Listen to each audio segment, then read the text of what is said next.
Bienvenidos una semana más a La Ley está de moda, porque la ley no es una moda pasajera, nos viste a todos por igual y en este programa vamos a interpretarla de una manera didáctica, estratégica y sobre todo cercana. Vaya programa nos avecina.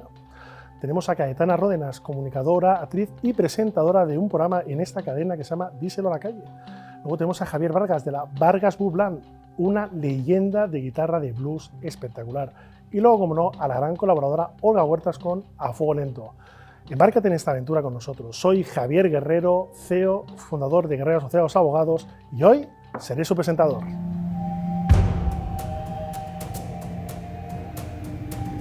En una sociedad en que la sociedad avanza a la velocidad de las redes, en el que estamos todos hiperconectados y que no damos respiro a ningún segundo y que estamos siempre 24 horas dependiendo de la tecnología, la reflexión es que la tecnología debe complementar, nunca sustituir. Nos estamos encontrando con muchas sentencias que últimamente están dejando patente que los abogados y algunos jueces están sustituyendo las sentencias humanas por IA. Esto es un error muy grave porque al final lo que se hace es deshumanizar. Y lo que está claro es que no estamos delegando y complementando nuestro trabajo, nuestro fruto, nuestros años que hemos estado de estudio con una IA en la que puede mejorar, perfilar, incluso remodelar algunas cuestiones jurídicas, sino que está sustituyendo.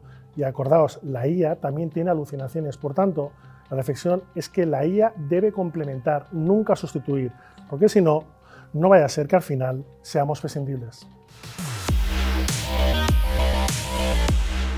Bueno, y ahora vamos con la sección de Olga Huerta a fuego lento a ver qué nos ha cocinado hoy. ¿Qué tal, Olga? ¿Cómo estamos? Hola, Javi. ¿Qué tal? ¿Cómo estás? Muy bien. Muy curioso a ver qué nos has traído. ¿Curioso? Bueno, pues el primer indicio de lo que traigo hoy, que vamos a cocinar platitos hoy calentitos y tenemos un menú totalmente de lujo. ¿Por qué? Porque vamos a hablar, pues, a ver, ¿de qué va eso también? De moda. Pues hoy vengo a hablar de moda, efectivamente. Y quería venir pues acorde a la sección, ¿vale? Marca España, moda sostenible, que es lo que vamos a comentar hoy. Y bueno, pues quería hacer un poco un guiño a un diseñador que, aparte de ser amigo, es un gran profesional, que es Javier Lucatelier, que bueno, maravilla, ¿no? Maravilla. O sea, voy como una princesa salida de un cuento. Totalmente. Vale, moda sostenible. Algo que efectivamente nos estamos encontrando cada vez más, porque todos nos subimos al carro de ser verdes, todos queremos pues contaminar menos, tener menos residuos, ¿no?, en todo nuestro trabajo, pero cabe ahí un poco la duda de si realmente es cierto o no. Simplemente lo que es la moda es tener una etiqueta bonita que ponga que soy eco o que soy verde. Tiene que haber cositas más por detrás. Evidentemente tenemos que tener un recorrido, tenemos que tener un rodaje, ¿no?, al respecto de decir, oye, sí que es verdad que soy sostenible. No solo vendo que mi huella de carbono pues es pequeña, sino que realmente lo hago. Cada vez más las empresas quieren sumarse a este tren, ¿vale?, y cocinar toda esta moda. Y bueno, no solo la moda, sino al final todas las empresas que están en el mercado, sean de, pues no sé, de luz, de gas, de hagas lo que hagas, quieres estar aquí. Vamos a hablar sobre todo, o nos vamos a centrar quizás en el tema legal, porque al final todo lo que mueve marketing y toda esta industria mueve dinero, y cuando hay dinero por medio, pues evidentemente tenemos que marcar y tenemos que poner la ley sobre la mesa. El greenwashing.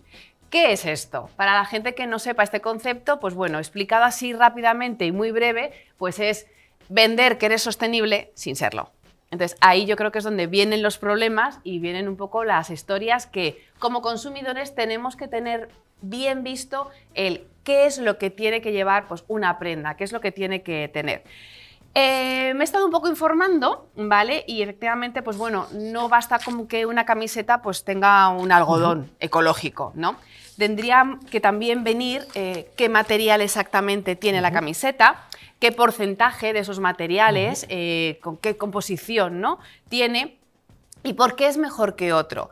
De ahí también, bueno, no solo que nos den la publicidad engañosa, sino que yo creo que lo que es la Comunidad Europea me suena y está preparando como un pasaporte que se dice, ¿no?, de lo que son las prendas, que tienen que efectivamente explicarte todo esto, de dónde vienen, qué se hacen con ellas. Y luego también quiero hablar contigo un poco el tema de qué hago con esas prendas, porque también en el desecho de esas prendas, cuando yo voy a tirar o voy a donar, bueno, pues de alguna forma el reinventar esas marcas, o sea, esos tejidos, ¿no? El volver a utilizarlos, pues cada vez más se está llevando. Hay muchas tiendas ahora mismo que tenemos en la calle que te dicen, ¿no?, que traigas la ropa usada porque ellos la van a reconvertir de alguna manera, la van a volver a utilizar. Entonces, ¿qué tiene que saber el consumidor realmente, Javier, ante todo esto? O sea, posicionamos el efectivamente ver una etiqueta, pero ¿qué es lo que tengo que realmente mirar?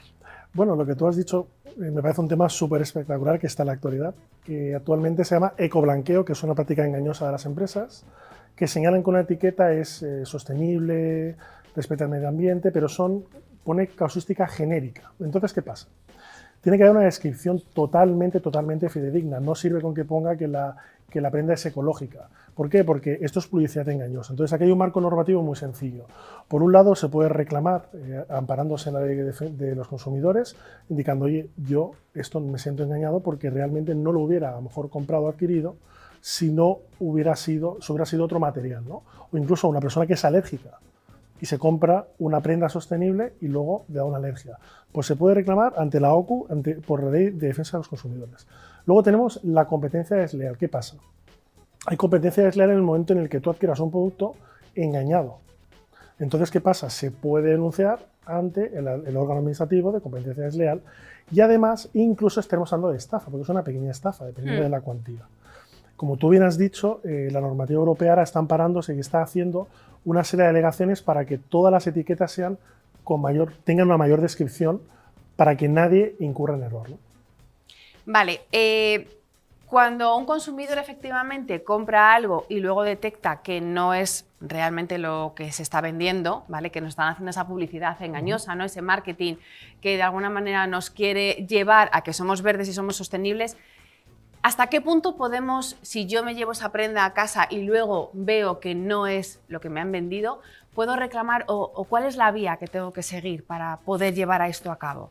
Bueno, lo primero de todo es que la publicidad es vinculante, Olga. Entonces, la publicidad, si tú muestras que esa prenda es ecológica, sostenible, y tú lo verificas que no, puedes reclamar. Primero tienes que hacer una queja en el propio establecimiento, una hoja de reclamaciones, ¿vale? Eso es lo más importante.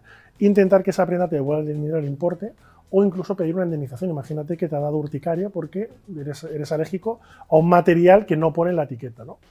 Y luego, por otra parte, puedes reclamar por la vía civil o penal incluso si te sientes estafado. Imagínate un mayorista que compra 1000 prendas en la que piensa que son sostenibles. Hablamos de una cuantía en la que hay muchos perjuicios económicos.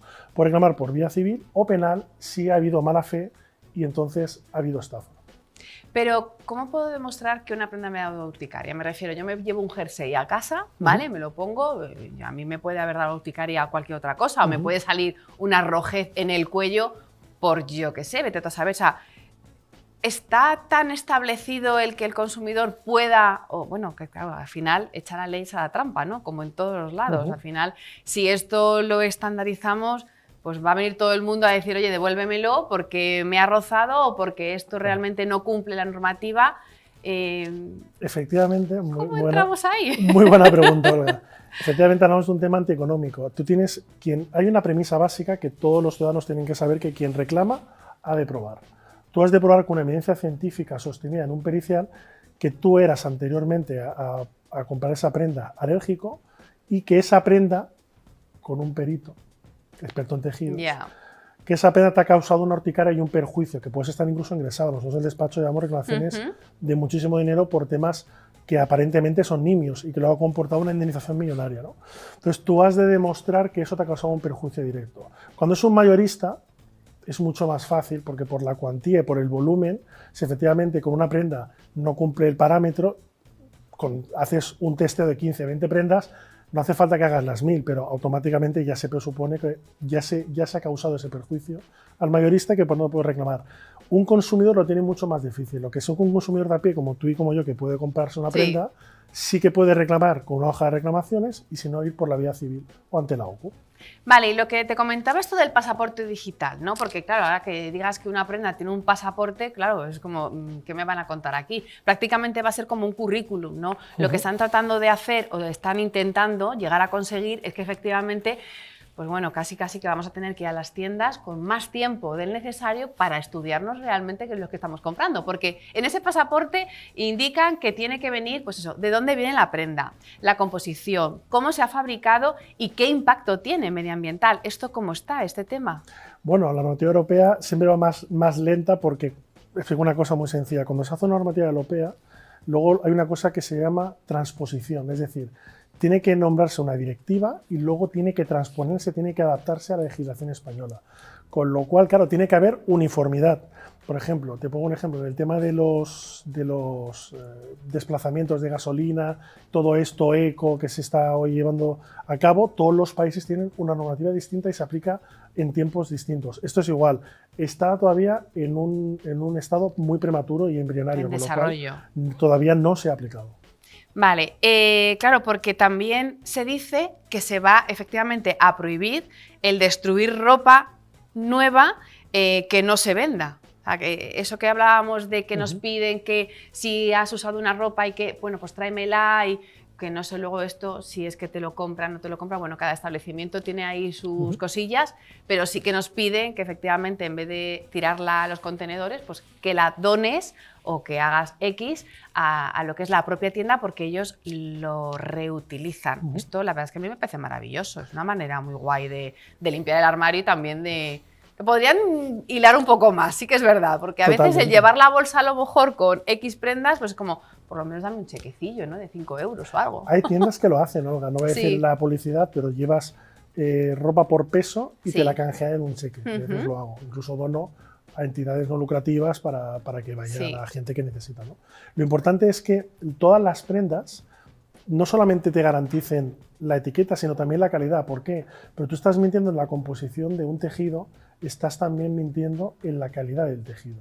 Entonces, ojo, porque claro, el tejido luego, si tú lo quieres donar y es una prenda supuestamente que parece de invierno y luego eso no te pueden en primavera, tampoco es que tiene mucha cabida. Entonces, yo creo que lo primero que tenemos que hacer es crear esa uniformidad en las composiciones y que las empresas no utilicen el greenwashing, ¿no? el ecoblanqueo para decir que son sostenibles y que están ayudando al planeta. Yo creo que es un problema educacional que tenemos que hacer desde la sociedad, desde los cimientos, para que la gente luego, cuando compre, pague lo que está precisamente adquiriendo, ¿no?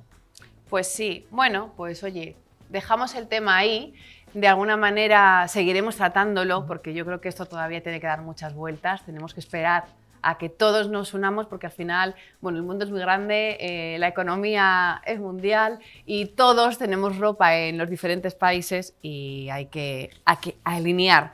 Así que yo, bueno, voy a volver a lanzar, a apostar un poco por, en el momento, moda nacional, diseñadores que nos den esa confianza, que a lo mejor, bueno, que igual hay que pagar un poquito más, pues sí, pero la ropa nos va a durar más y luego lo tenemos que andar con estos rollos de donarla y ahí lo dejamos de momento. Vamos a seguir viendo cómo cocina este plato. Yo creo, Olga, que a partir de ahora los ciudadanos, cuando vayan a comprar a partir de esta sección y a partir del gran contenido, van a mirar la etiqueta 2, 3, 4 veces, incluido yo. O sea, hombre, yo sí, desde aquí efectivamente lanzo eso, el mirar la etiqueta bien, informarnos exactamente de dónde viene y qué condiciones, porque bueno, al final estamos todos construyendo el planeta y se resiente. Totalmente.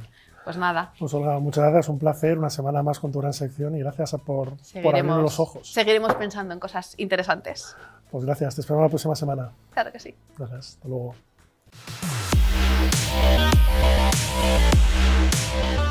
Bueno, continuamos en La Ley está de moda con una persona que además fue la inspiración a este servidor para empezar el programa en Madrid. Ella no lo sabe, pero fue la palanca que faltaba para dar el paso a empezar aquí en Estutele, en esta gran familia, ¿no?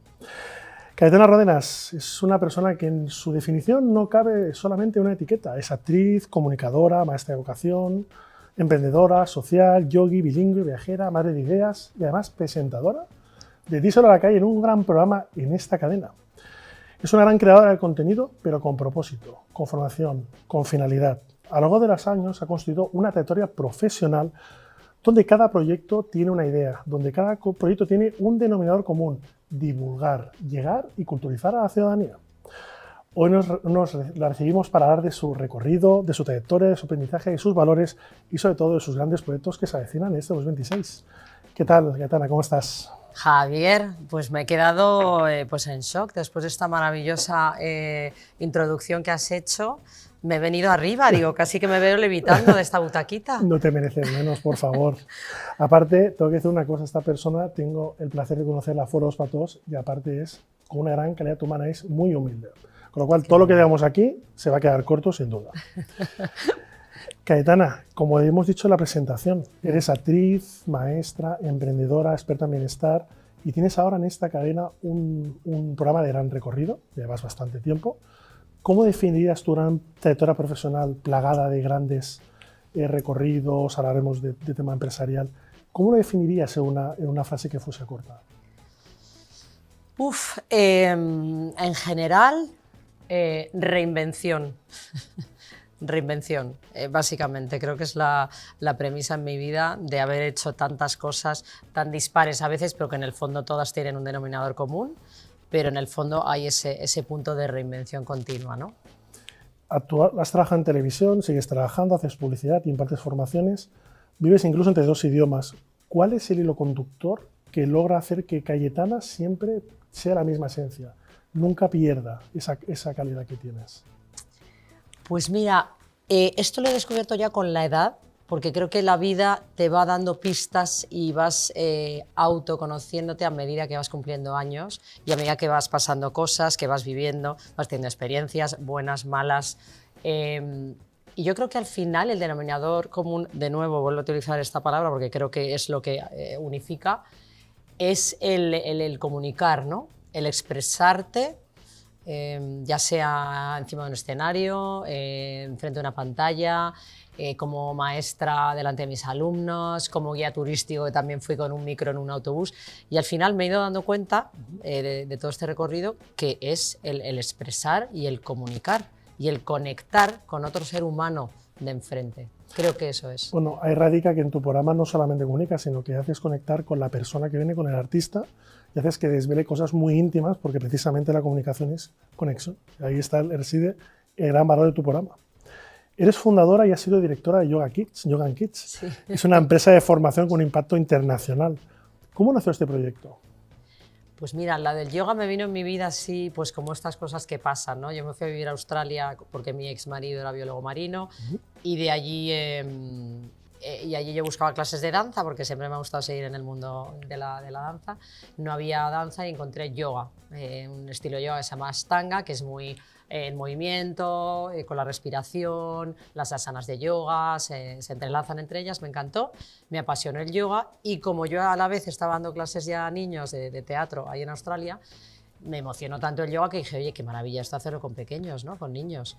Así que me empecé a formar de profesora de yoga y ya de ahí empecé a enlazarlo con el tema infantil, de cursos de formación en Estados Unidos. Me fui a formar con los grandes de yoga para niños porque no era muy conocido en ese entonces, no se hacía, no era nada común yoga para niños. Porque Bueno, el yoga tiene un... Ahora ni siquiera tampoco es que sea muy conocido. No, no es muy conocido. Entonces... Mira, después de la pandemia... Ay, mira, Neves Álvarez, qué mona, ahí en la pantallita, que me la encontré. No es muy conocido, pero ahora, después de la pandemia, a lo largo de los tiempos, se ha visto que realmente sería maravillosamente muy beneficioso si esto se implementara en los colegios. No solo el yoga en sí, sino lo que llaman ahora mindfulness, que es meditación realmente. Qué bueno esto que has dicho. Sí. Porque al final, si tú llevas a un niño en colegio, que entran por la mañana con el estrés con el que llegan, corre el desayuno, tal, no sé qué, venga deprisa, al coche, tal, atasco, pero tú llegas a clase, de repente les haces unos estiramientos, hasta unas canciones, porque nosotros planteamos mucho lúdico, muy artístico, que estiran, que se mueven, que luego a lo mejor respiran, que cierran a lo mejor un poquito los ojos. Venga, vamos a empezar el día con toda la energía, venga, vamos a meter el sol en el cuerpo, pues eso es un ejercicio que me gusta, ¿no? Y tú ya entras desde otro lugar, pero hasta no solo ni para niños, yo diría para adultos en la oficina, en cualquier trabajo. Creo que nos falta un poco eso de miro hacia adentro, estamos todo el rato hacia afuera, ¿no? En este mundo loco. Y entonces, bueno, pues yo de ahí me apasionó mucho, me empecé a emocionar con el tema y dije, yo quiero formar a otra gente que pueda hacer esto para compartirlo con cuantos más niños mejor, en colegios, en instituciones en las que se tengan pequeños y adolescentes también. Así que así fue y así se fue formando, ¿no? Este proyecto Yoga and Kids, en el cual sigo, un poquito más desvinculada por todo lo demás que estoy haciendo, pero ahí seguimos desde otro lugar. ¿Crees que el yoga puede mejorar la vida y las pautas y las rutinas de una persona? Bueno, absolutamente. Porque el yoga al final, la palabra yoga quiere decir unión, y hay algo que conecta todas estas partes dispersas que tenemos, que es el cuerpo, primero la parte física, que la parte física ya está muy integrada en la sociedad, todo el mundo el gym, tal, que me parece maravilloso, el deporte, pero luego la parte mental y la parte emocional, hay algo ahí que está como cada uno va por su lado, ¿no? Y el yoga es que aúna las tres partes, ¿no? Cuerpo, mente, emoción. Y si alguien tiene esa unión completa al 100%, seríamos otro tipo de seres humanos. O sea, no habría capacidad de... Es que se eliminaría la capacidad de violencia en el mundo, se eliminaría la capacidad de prácticamente de estar mal. Teníamos periodos de estar mal o bien, pero sabíamos cómo autorregularnos, ¿no? Es como una responsabilidad con uno mismo, el yoga, ¿no? Te hace consciente de uno mismo, te responsabiliza contigo. Si yo me responsabilizo de mí, de yo estar bien, voy a estar bien con el otro. Porque no es que el otro esté mal, sea un borde, me hace esto, la culpa, ¿no? Estamos siempre echando. Si yo me responsabilizo de lo que yo hago, contigo voy a interactuar de otra manera, ¿no? Entonces, para mí el yoga sería, llámalo yoga, llámalo actividad de autoconocimiento, práctica de autoconocimiento, debería estar implementado como algo obligatorio, ¿no? Diario, prácticamente sí. Bueno, si tenían alguna duda de por qué Cayetana era una comunicadora totalmente distinta, aquí está la respuesta. ¿Qué te diferencia como mentora, como coach de bienestar, ¿no? de los demás mentores de esta disciplina? ¿Qué te hace distinta?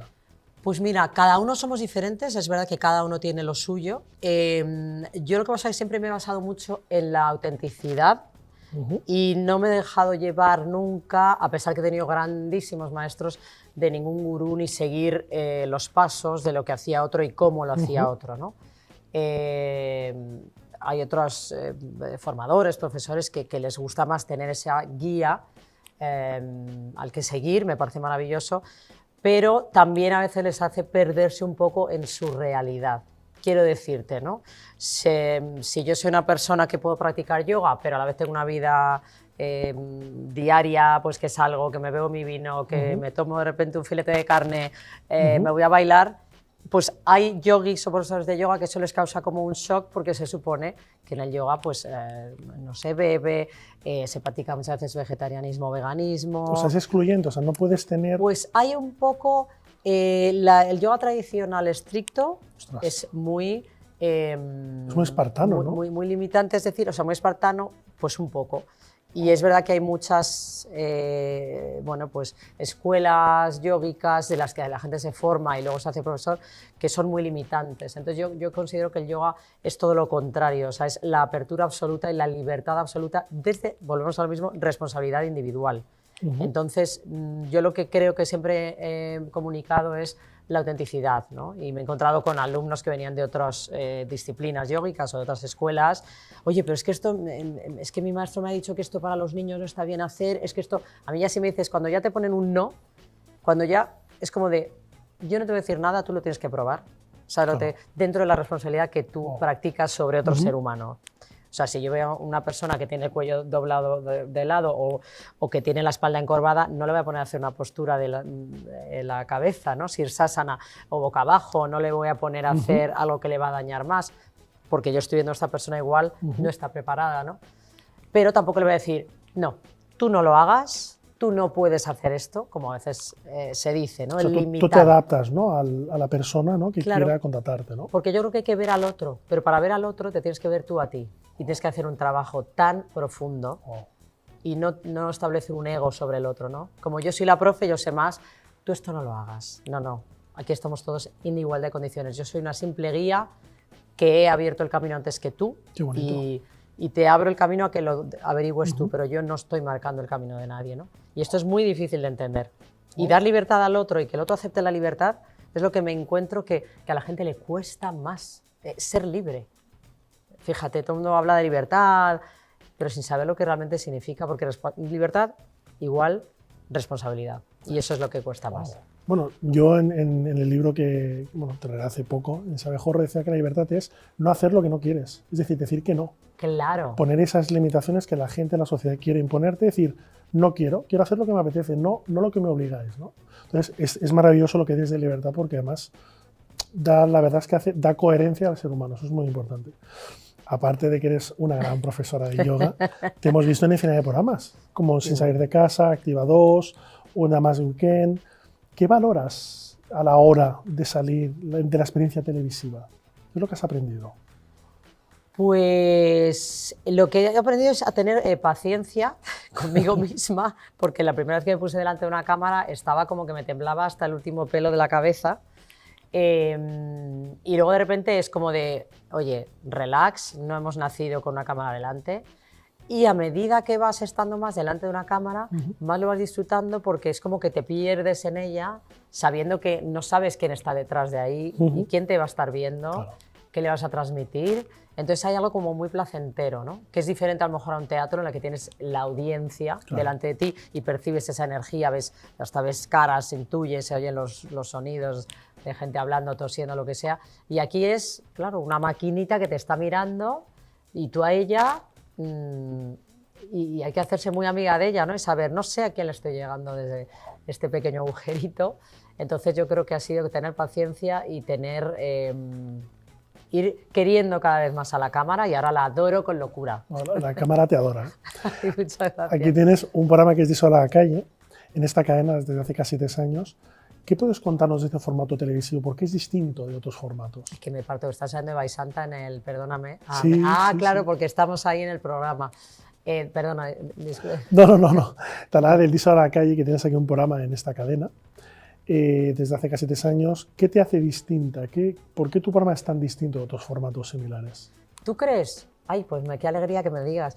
Pues no lo sé, la verdad que empezó con este juego de palabras, se me ocurrió en la pandemia también, ¿no? Cuando estaba ya retomando el decir vuelvo al mundo de la comunicación, después de que pues eso, no pude dar más clases, más cursos, tenía muchísimos viajes planeados, cursos presenciales, se cierra todo, empresa se va a tomar vientos, ¿vale? Quiebre total de empresa y hay que reinventarse.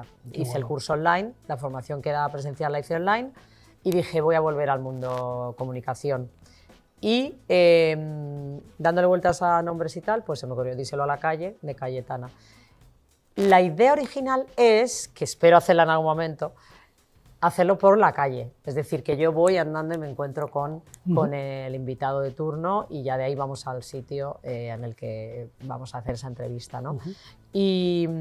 Y está muy enfocado a todo lo que yo llevo aprendiendo en mi vida, todo mi recorrido de años ya, de los 50 pasados que tengo, de intentar conectar con la otra persona, sea quien sea, ya puede ser una celebrity, ya puede ser un señor que tiene un negocio al lado de mi casa, un niño pequeño, un anciano, da igual, pero es como entrar a conectar de verdad, ¿no?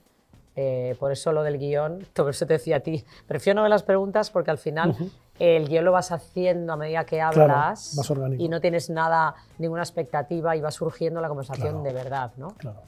Y entonces es un poco, para mí, esa es mi premisa, es volvemos a naturalidad y autenticidad. Intento hacerlo conmigo misma y con el que tengo enfrente. Tu perfil encaja, Cayetana, en lo que muchas marcas y medios buscan. Eres auténtica, tienes compromiso social y además tienes una voz propia. Pero ¿qué opinas tú del actual panorama de los medios actuales y las redes sociales? Pues mira, yo opino, va a parecer muy carca esto que digo, que realmente desde que tenemos redes creo que el mundo ha perdido una gran parte de, no sé, de empatía, de valores que ya parece que han ido desapareciendo, de todo vale por tener no sé cuántos likes y no sé cuántos seguidores, el todo vale, ¿no? El ya pasar por encima de tantísimas, no sé, pues cosas que se nos ha ido un poquito de las manos, yo creo. Me gustaría que hubiera un poquito más de autoconciencia, que utilizáramos las redes en el bien hacer, pero tristemente se utilizan en muchos casos pues para dañar a otro, para desacreditar a otro, los famosos haters que están por ahí pues haciendo mucho daño, tenemos casos de gente que hasta se ha llegado a suicidar incluso. Entonces, yo ahora mismo, tal y como está todo, y aparte que ya la veracidad, ya no sabes a quién creer, quién no creer, está todo como muy prostituido, perdóname la palabra, pero es demasiada que información, ¿no? demasiada información que ya uno dice, pero este me dice una cosa, el otro me lo dice desde la otra manera, pero ¿a quién me creo ya? Entonces, hay un poco, estamos muy perdidos, es como humanidad, y creo que es lo que está pasando, que está el mundo pues como estamos, porque estamos en el afuera y nadie, o sea, cuesta mirar hacia adentro. Entonces vuelvo a reiterar que tenemos que hacer ese trabajo cada uno, nosotros personalmente. Ese ruido exterior, ¿no?, que nos enmudece a nuestro yo más humano, ¿no?, y que además nos hace perder y que prima mucho más lo que dicen los demás que lo que queremos hacer nosotros, ¿no? Efectivamente. Falta esa coherencia interna. Sí. Entonces, tú actualmente eres una persona de éxito, eres un referente en tu sector, en muchas disciplinas. ¿Te imaginabas hace unos años estar donde estás ahora? Pues mira, sí. Bueno. Sí, ¿sabes por qué? Porque yo creo que uno manifiesta las cosas en el subconsciente antes de que se hagan realidad, aún a veces sin darnos ni cuenta, ¿no? Pero ya desde pequeña, que quería ser actriz, cantante y bailarina, que quería eso, ya desde luego en algo público ya estaba predestinada a estar, porque creo que lo he ido como creando prácticamente sin darme cuenta, y a pesar de haber hecho cosas que no tienen nada que ver unas con otras, pero que te acaban llevando, y esto creo que lo dije en algún lugar, ¿no?, que la vida te va llevando donde tienes que estar, quieras o no, más tarde, más temprano, pero a veces tú te vas por aquí como un niño pequeño, ¿no?, de 2 años que se va para allá y el padre le agarra del cuello y para acá, vale, o un perrito, ¿no?, que la correa. Te acaba llevando donde tienes que estar. Entonces, no me imaginaba a lo mejor estar aquí ahora hablando contigo o tener un programa mío creado por mí, pero sí que delante de los medios algo pues podía ser. Lo que pasa que bueno, que estoy muy agradecida, muy contenta, pero también decir, ay mira, con el Wild Brain, que también me lo he currado, he confiado en mí más que nadie porque nadie daba un duro, en general. No he tenido mucha ayuda, esto mi familia lo escuchará y dirá cómo. He tenido ayuda, pues me han ayudado a cuidar a mis hijas, no sé qué, pero en lo profesional. Artista, lo profesional, sinceramente, ha sido porque yo me he empeñado como de quiero y quiero y quiero. Y bueno, y queda muchísimo por hacer. O sea, creo que estamos un poquito en el pequeño despuntar y espero poder hacer muchísimas más cosas. Bueno, quiero decirte que si tú fueras, en vez de una persona humana, fueras acciones, yo las invertiría todas en ti, ¿eh? Las compraría todas, ¿eh? Que lo sepas, ¿eh? Ay, me encanta. Es cierto. En este año 2026, ¿hacia dónde te diriges? ¿Cuáles son tus proyectos? Si se puede decir algo. Pues mira, lo mejor ha sido también conocerte a ti, porque Gracias. así, coincidencialmente, que nos ha unido este canal, que estoy súper agradecida. Y ya tú eres una persona que a lo mejor eres complementaria a mí, porque yo a lo mejor soy la loca, espontánea, improvisada, y a veces me falta un poco de estructura, tierra, poner las cosas en su sitio, con un orden, y yo veo que tú como buen abogado, persona, también comunicador, escritor y todo lo que tienes con la ley esta de moda, pues creo que esa parte la tienes muy, muy integrada, ¿no? Entonces, pues yo tengo varias cositas ahí pendientes de creación que tengo ahí en un cajoncito, de las que no puedo hablar mucho, pero bueno, estoy aquí. Estoy haciendo, este año es un año de alianzas muy bonitas, muy potentes, con gente que suma, con gente muy profesional, de la cual aprendo y a la cual tengo mucho que apoyarme, y a su vez yo puedo aportar mi otra parte. Y entonces es un año de materializar cosas que están ahí, un poco dormidas, y que quizás están ahora cerca de despertar. Lo único malo de esta entrevista es que se tiene que acabar, y te voy a hacer, porque si no la estación me va a matar. Te voy a hacer 2 preguntas para concluir. ¿Cómo te gustaría dentro de 50 años que te recordara la gente, Cayetana? Pues mira, una persona alegre, sonriente y sincera y humilde. Todo eso lo eres y mucho más. Y si alguien, por ejemplo, te quiere contratar, que mira redes sociales, quiere ver tu programa, ¿dónde te encuentra, Cayetana? Ay, pues mira, Cayetana Rodenas, en Instagram es @Cayetana_Rodenas, seguro que lo ponen aquí nuestro querido realizador y nuestro gran equipo. y estaré feliz de contestar lo que venga, por donde venga, mensajes, emails, porque me encanta estar en contacto. ¿Cuándo se emite Díselo a la calle? ¿En qué horario y qué día? Ah, vale. Díselo a la calle son los jueves a las 10, aquí en el canal Es Tu Tele. Fantástico. Se puede ver en directo en la web también en los jueves a las 10, y si no también en YouTube, que después de que se emita el programa sale. Hoy en día, como último apunte que te hago, hoy en día hay gente de éxito, efectivamente hay gente que ha llegado, ¿no? Que el éxito además es diario, pero hay gente que es éxito. Lo que es difícil es encontrar a alguien como tú, que no se ha desvinculado de la persona, que sigue siendo incluso más humana que cuando empezó y que sobre todo busca conectar con la gente, no solamente hacer las cosas por hacer o por monetizar o por llegar a cabo, no, un proyecto. Lo que haces es llegar a la gente, ayudar a la gente y sobre todo conectar con el bienestar de uno mismo, que al final nos olvidamos en esta época que estamos hoy en día. Con lo cual, ojalá hubiera más gente como tú, muy agradecido que hayas venido y no será la primera vez. ¿Vale? Qué Muchas bonito, gracias. Javi. Muchísimas gracias por tenerme en tu programa. Bueno, no, muchas gracias. Continuamos.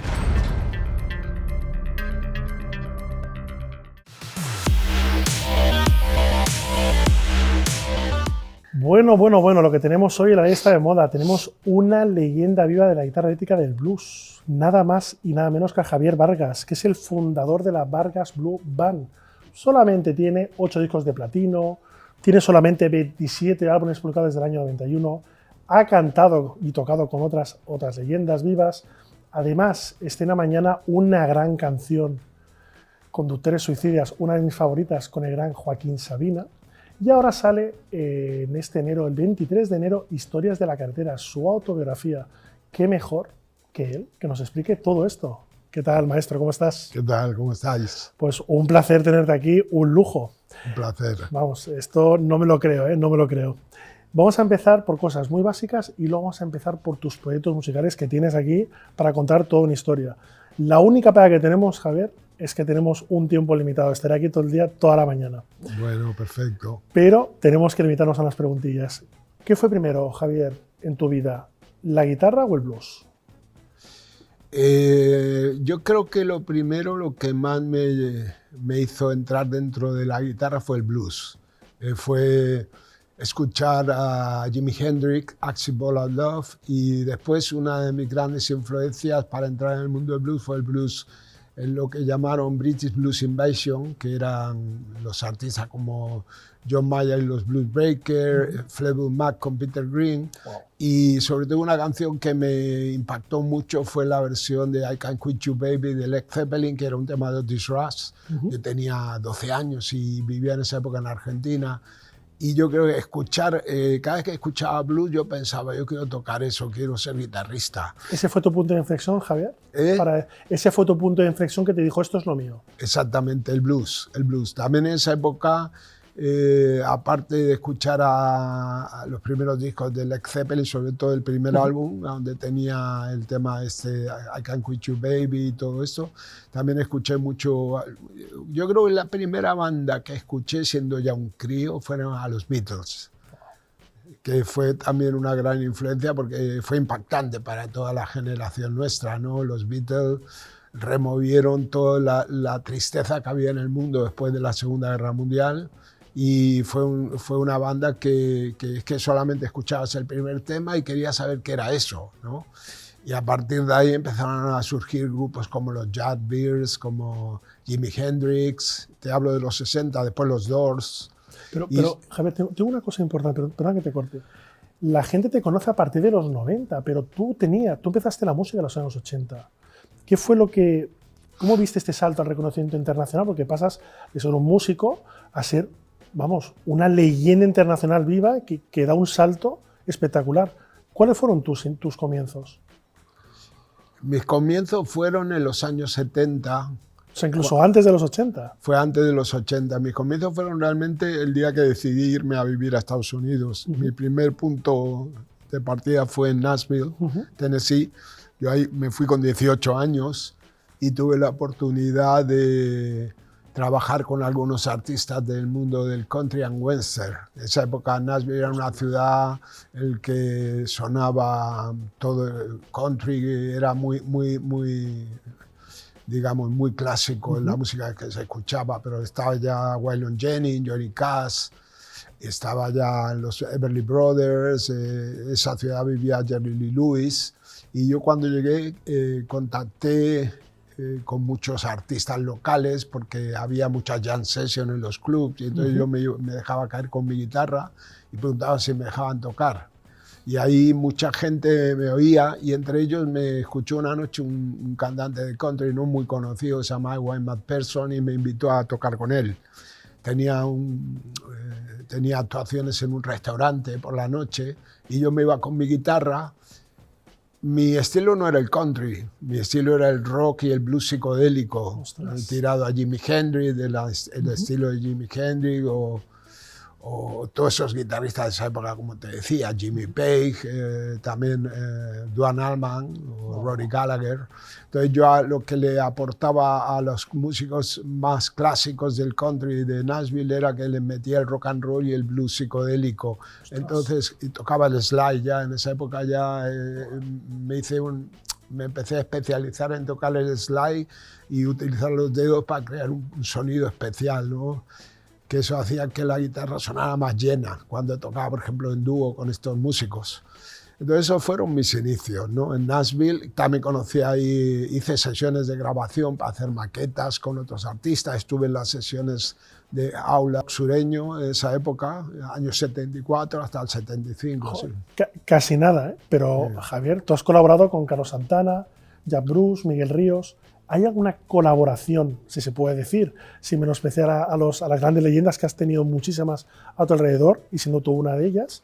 ¿Hay una colaboración que te haya cambiado la vida, Javier? Que digas, hostia, esta colaboración para mí fue lo más. ¿Cuál me dirías? Bueno, indudablemente en el plan de cambiarte la vida, al haber colaborado con Carlos Santana en el Santana Brothers en el año 94, eso de alguna manera me cambió la vida, porque yo acababa de grabar All Around Blues, que fue un disco que me autoedité con un sello independiente, y de una manera mágica, a través de un colaborador de Carlos Santana, que se llama René Castro, que trabajaba en La Misión, una fundación que tiene Carlos, que tenía con su exmujer, de ayudar a las mujeres maltratadas, a los homeless en San Francisco.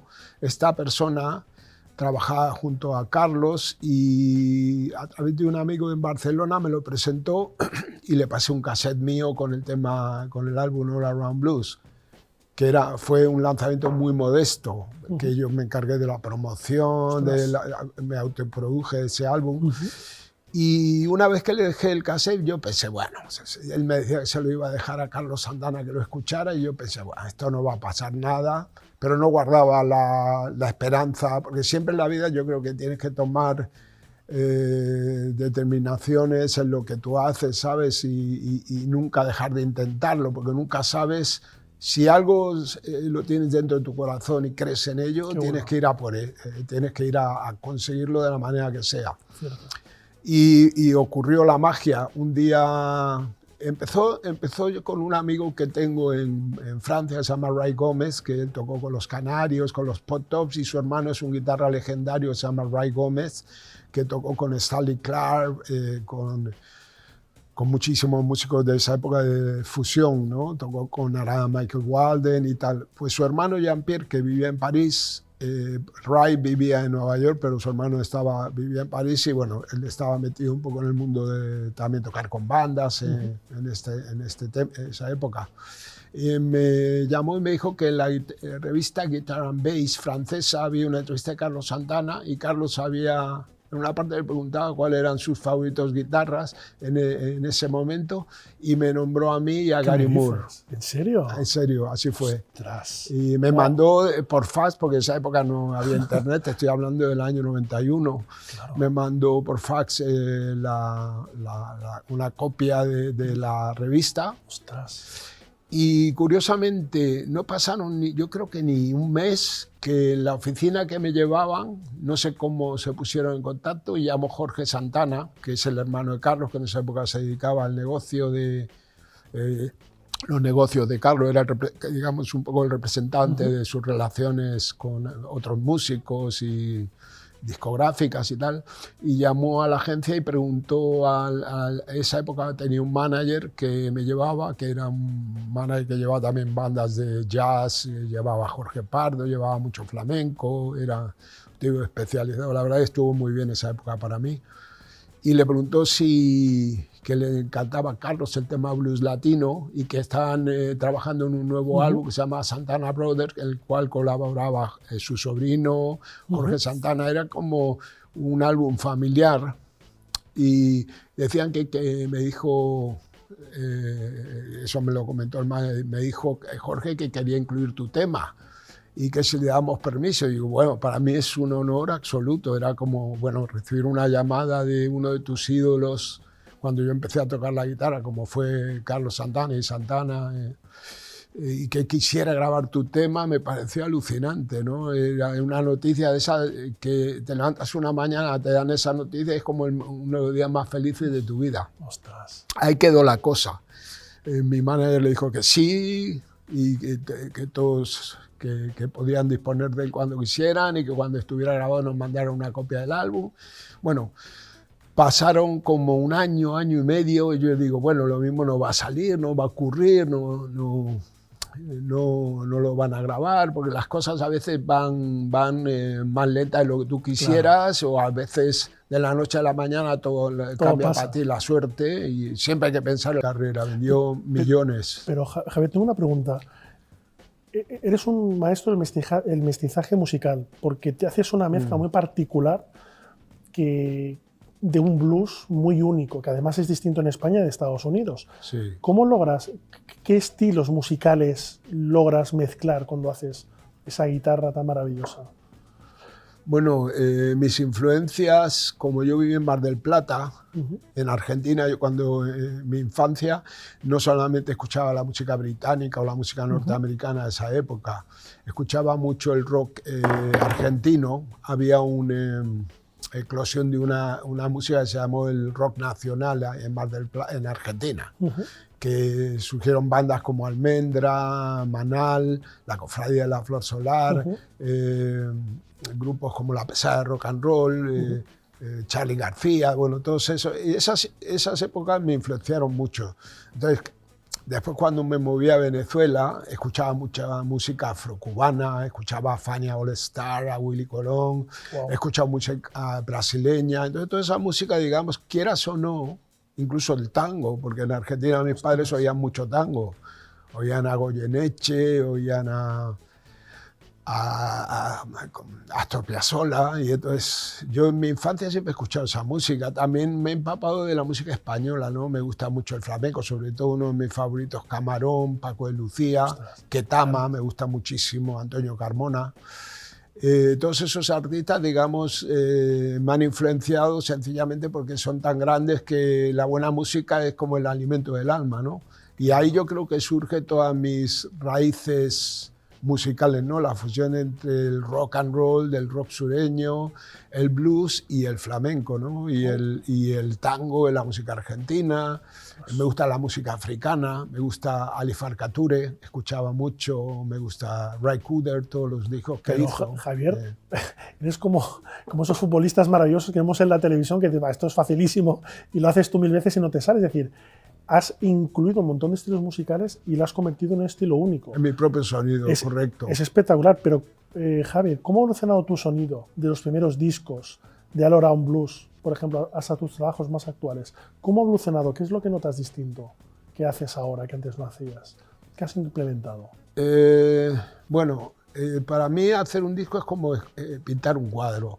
Lo mismo he hecho discos que tienen más fusión, más mezclas con otros estilos, y otros que son más rock blues clásicos, ¿sabes? Inspirados en Jimi Hendrix, en el Delta, que esa es mi raíz musical, ¿no? Digamos que lo que más he aprendido es la capacidad de hacer música inmediata. A mí no me gusta sobreproducir un álbum, porque yo creo que pierde feeling y pierde alma, ¿no? A la hora de querer. El álbum está acabado y la gente lo escuche. Cuando tú haces un álbum de esa manera, que es inmediata, no me gusta repetir los temas, me gusta llegar al estudio y llevar las ideas tan claras que siempre casi que haya primeras tomas, casi grabarlo en directo. Y eso es algo que siempre lo he hecho, y yo creo que a través de tantos años, tantos miles de conciertos, tantas miles de horas en estudio de grabación, me ha dado la facilidad de yo llegar a plasmar algo inmediatamente. Esa inmediatez yo creo que es la que recibe el oyente, los seguidores, y es lo que les mueve algo por dentro, les pone la piel de gallina, ¿no? De hecho, los grandes álbumes de la historia, ya te hablo de Ray Charles o Led Zeppelin, el primer álbum lo grabaron en 30 horas, ¿me entiendes lo que te digo? Y yo, digamos que mi forma de trabajar es esa, y eso es lo que yo creo que a medida que han pasado muchos años, toda esa destreza que tienes a la hora de trabajar. Yo tuve contacto con Tom Dowd, que fue el descubridor de Ray Charles, y me contó cómo fue su proceso cuando lo conoció. O por ejemplo Frank Sinatra. Frank Sinatra ha hecho sus discos con los que hizo en sus épocas doradas, los grababa en el estudio con la orquesta. Llegaba al estudio por la mañana y ya por la tarde había grabado un álbum clásico. ¿Me entiendes? Eso es lo que yo, digamos, que busco en la música que hago. Y, por ejemplo, este nuevo álbum, Barrio Blues, he grabado canciones como Sangre Española, nuevas versiones, Amor Verdadero, para guarachar, también muchos temas instrumentales. ¿Está en formato digital o también en físico, Javier? Bueno, básicamente está en físico. Barrio Blues en digital saldrá en junio, pero ahora lo tengo en físico, y lo que sí vamos a hacer es cada mes sacaremos un single en streaming. Wow. Ha salido el tema Barrio Blues, que ha tenido una respuesta de los seguidores fabulosa, casi más de 60.000 de escuchas en menos de 15 días, 20 días, que ha venido acompañado de ese videoclip que hemos visto, que lo ha dirigido el cineasta, guionista Sayago, que trabaja en Rock FM, pero él es actor. He hecho mi propia revisión de ese tema, diferente a la que hice con Joaquín, que colaboré, metí algunas guitarras también, solo que es una versión mucho más Gigi Cale. Esta, digamos que es una versión más rock and roll, más rock, digamos, influenciado más por Robert Johnson y Jeff Beck, que es una mezcla, y lo ha cantado Luis Mayo, que es el cantante y bajista de la Vargas Blues Band. Ha tocado Peter Kunz, que es mi baterista, y es una versión muy rough, como dice, muy cruda, y está hecha en trío, ¿no? En power trío, y tiene ese espíritu tan rock and roll de la calle. Para mí la calle puede ser Nueva York, puede ser Londres, París, Madrid, cualquier ciudad del mundo puede tener ese sonido urbano, que de alguna manera yo soy muy urbano a la hora de hacer música, pero también me ha inspirado mucho la playa, la isla. Yo viví en Ibiza muchos años, pero yo básicamente soy un músico urbano, ¿no? Necesito la ciudad para transmitir eso que llevo dentro, ¿no? La ciudad como que me saca esa parte mía, lo mejor de visceral, sí. Pero Javier, tú has vivido 3 vidas. Tú eres una leyenda viva y has vivido 3 vidas. Pero háblanos de este pedazo de libro que sale el 23 de enero. ¿Qué nos vamos a encontrar en Historias de la Carretera? Bueno, ahora que estoy hablando contigo, hay muchas de las cosas que he contado que las desarrollo mucho más en el libro. Pues básicamente yo creo que en este libro he contado un poco mi trayectoria, de dónde vengo, quiénes fueron mis padres, cuando viví no solo en Mar del Plata, antes viví en Mendoza y en San Luis. Viví en Caracas. Llegamos a la primera conexión que tuve muy pequeño fue Venezuela, que era un país que era, en los años que viví yo ahí, mi padre es arquitecto y trabajaba ahí, como construía casas, también vivió en Miami, en Nueva York, y ese fue mi primer contacto. Entonces, en este libro cuento todos mis inicios, cómo llegué al mundo de la música, mis inicios en Mendoza, mi época de escuela, cómo viajé a Buenos Aires, cómo viví en Mar del Plata, cómo regresé a Caracas y empecé a conectar con el mundo de la música ahí, y después viajé a los Estados Unidos, y después regresé a España ya siendo adolescente, y empecé a conectarme con la escena musical y conocí a Miguel Ríos, a Javier Gurruchaga, a la Orquesta Mondragón. Viajé, viví en Londres, viví en París. Entonces, en todos los sitios que he estado he desarrollado mi carrera profesional como músico, porque profesional significa que cuando un músico empieza a cobrar por tocar, claro. ¿me entiendes? Mientras no hace eso, eres como alguien que está buscando un camino y para darte a conocer, ¿no? Exactamente. Nos falta una pregunta y es lo único malo de esta entrevista. Sé que estaremos aquí toda la mañana. No será la primera vez que vengas. Tu vida es una cartera infinita iluminada por el rock y el blues. Si me tuvieras, siendo muy breve, porque me van a matar desde realización, sí. Si tuvieras que resumir tu vida en una frase y cómo te gustaría que te vieran, que te recordaran en 50 años, ¿cuál sería esa frase mítica, épica, que te resume y que te gustaría que la gente recordara dentro de 50 o 100 años? Pues Javier Vargas fue una persona que tenía los pies en la tierra y la mente en las estrellas. Wow. Una gran frase de un mito, de una leyenda. Javier, ha sido un honor tenerte aquí. Dalo por hecho que seguiremos tus pasos muy cerca. Será la primera de muchas que vengas. Estoy deseando escuchar una de las canciones favoritas mías, que es Motores Suicidas. Llevo años siguiendo tu trayectoria. Soy un gran admirador tuyo. Cuando vayas a Barcelona a firmar, avísame, por favor, que ahí estaré. Absolutamente. Y que, por favor, siendo tan grande, que sigas brillando con aún más luz, si cabe. Muchas gracias, Javier. Muchas gracias a todo el mundo y a los oyentes. Un saludo por haber estado ahí viéndonos. Gracias, Javier. Gracias. Continuamos y dejamos al mito y a la leyenda. Y todo lo bueno se acaba y se hace breve. Pero, sin embargo, no quiero abandonar el programa sin hacer la reflexión final en base al libro de un servidor. El fracaso de la comunicación es gritar por encima del oído medio. Es decir, no me grites que no te veo. Es una película antológica que lo que dice es que gritando más, el otro no te va a entender más. Hay que hacer siempre una armonía, una coherencia de lo que quiere transmitirse con lo que queremos decir. A veces gritando se desdice y se pierde las formas, con lo cual también se pierde el fondo. Hagamos una cosa que es la ley humana más antigua de todas.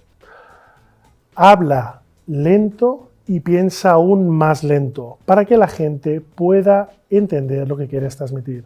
Y hasta aquí el programa de hoy. Hasta la próxima semana.